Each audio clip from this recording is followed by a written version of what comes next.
بسم اللہ الرحمن الرحیم۔ السلام علیکم ورحمۃ اللہ وبرکاتہ۔ فارسی کے شوقینوں اور اقبال کے شاہینوں کو فارسی کلام اقبال میں خوش آمدید۔ پیام مشرق کی نظم نمبر 12 سرود انجم پڑھی جا رہی ہے، ستاروں کا گیت۔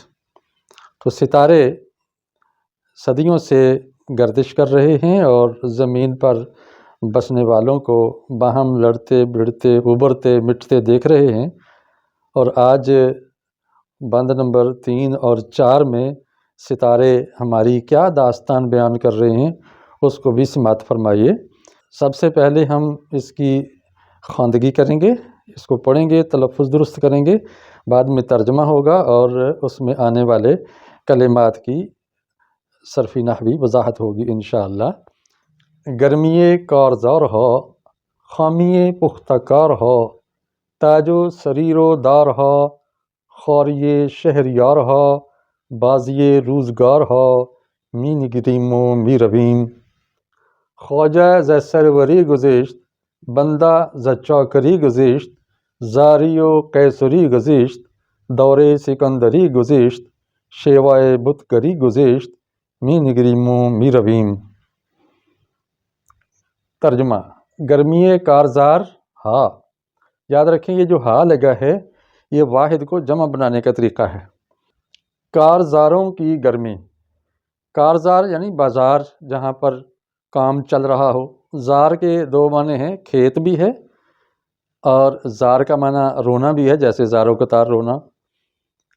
تو زار کشت زار کہتے ہیں، گلزار کہتے ہیں، کھیت میدان۔ بازار کا معنی بھی ہے جہاں کوئی چیز چل رہی ہو، تو کام جہاں چلتا ہو عام طور پہ بازار اس سے مراد لیا جاتا ہے کہ بازاروں میں بڑی گرمی ہے، یعنی بازار خوب رونق والے ہیں اور خوب کاروبار بازار چل رہے ہیں۔ خامی پختہ کار ہا، اور جو پختہ کار لوگ ہیں ان کی خامیوں کو بھی ہم دیکھ رہے ہیں۔ جو بڑے پکی عقل والے، بڑے دانشور تھنک ٹینکس ہیں اور بڑے پارلیمنٹیرینز ہیں اور بڑا سوچ بچار کرنے والے فلسفی، یہ سارے بڑے بڑے ماہرین، ان سب کی خامی کو بھی ہم دیکھ رہے ہیں، ان کے اندر کیا خامیاں کیا ناکامیاں ہیں۔ تاج و سریر و دارہا، اور تاج اور سریر اور دار، تاج جو سر پہ بادشاہ پہنتے ہیں، یہاں بادشاہی کا استعارہ ہے، مراد ہے۔ سریر تخت کو کہتے ہیں جس پر بادشاہ بیٹھ کے حکومت کرتا ہے، کرسی ہوگی، تخت ہو گیا۔ اور دار کہتے ہیں تختے کو، قید و بند اور پھانسی گھاٹ کو دار کہتے ہیں۔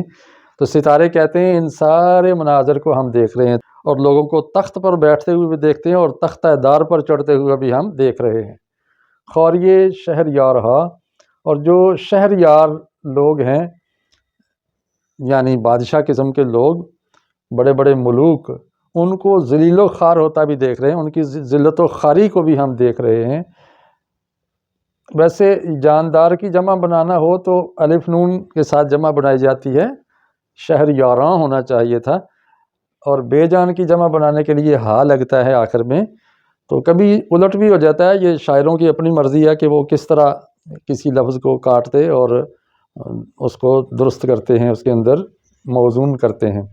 بازی روزگار ہا، اور جو روزگاروں یعنی عہدوں اور دوروں اور زمانوں کی بازی، کھیل کود، اس کو بھی ہم دیکھ رہے ہیں۔ می نگریم ہم دیکھ رہے ہیں، و می رویم ہم چلتے جا رہے ہیں۔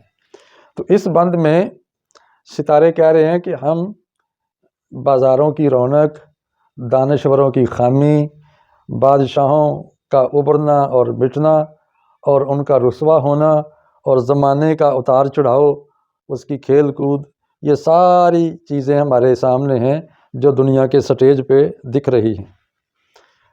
بند نمبر 4 خواجہ ز سروری گزشت، ستارے کہہ رہے ہیں کہ ہم دیکھ رہے ہیں کہ جو بادشاہ ہے، خواجہ اور آقا ہے، وہ اپنی سروری سے ہاتھ دھو بیٹھا ہے۔ گزشتن ہوتا ہے چلے جانا، گزر جانا، تو کسی سے گزر جانا یعنی محروم ہو جانا۔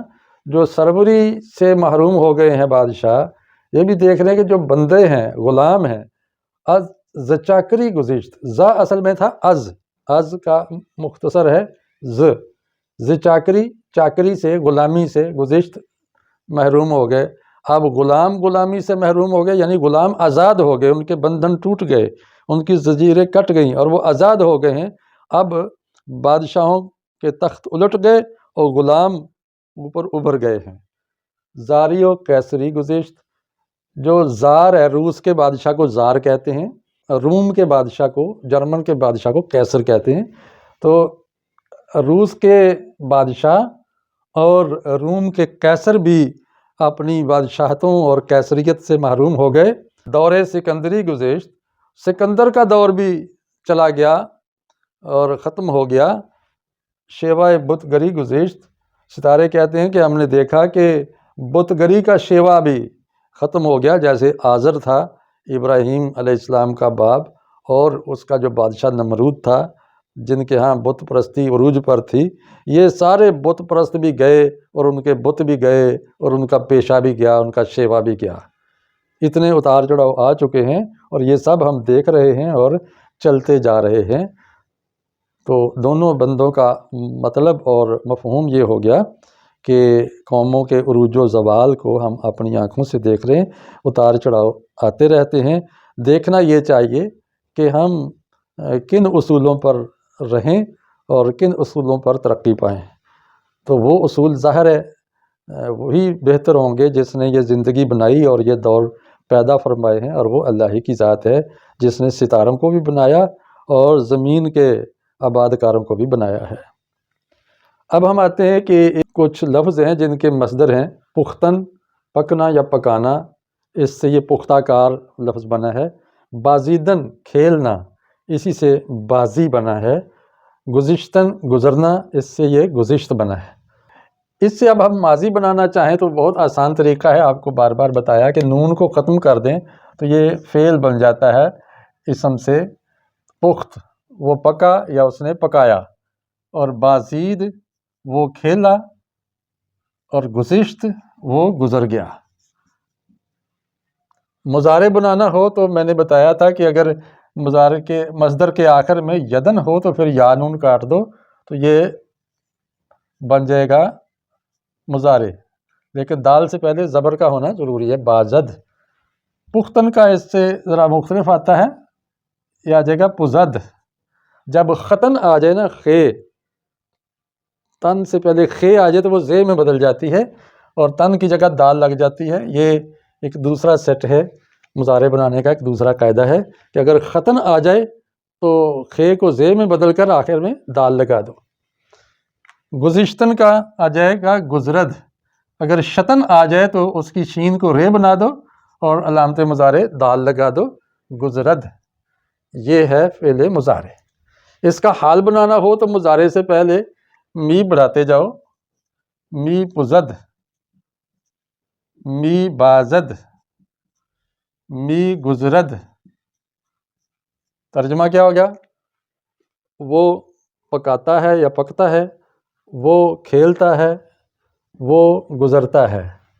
تو تا ہے، تی ہے، تے ہیں، فعل حال کا مفہوم اس کے اندر آ جائے گا۔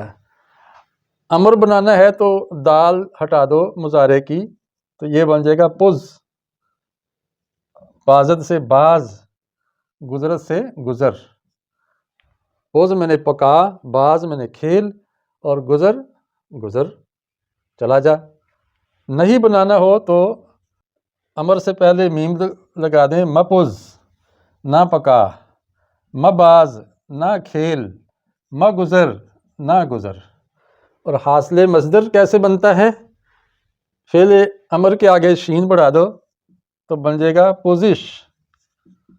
اور اس کا ایک اور طریقہ ہے حاصل مصدر بنانے کا کہ فعل امر اور فعل ماضی دونوں کو جمع کر دو تو بن جائے گا پخت و پز، پخت و پز۔ یہ اکٹھے استعمال ہو کے حاصل مصدر بن جاتا ہے۔ بازیدن سے بازی، یہ حاصل مصدر کے طور پہ استعمال ہوتا ہے، مصدری معنی دیتا ہے کھیلنا، جیسے کبوتر بازی، شمشیر بازی وغیرہ۔ گزشتن سے حاصل مصدر کیا بن جائے گا؟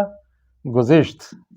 فعل ماضی ہی حاصل کے معنی میں آ جائے گا، گزشت کہتے ہیں، سرگزشت۔ تو یہ تھا آج کا سبق، کیسا لگا بتائیے گا۔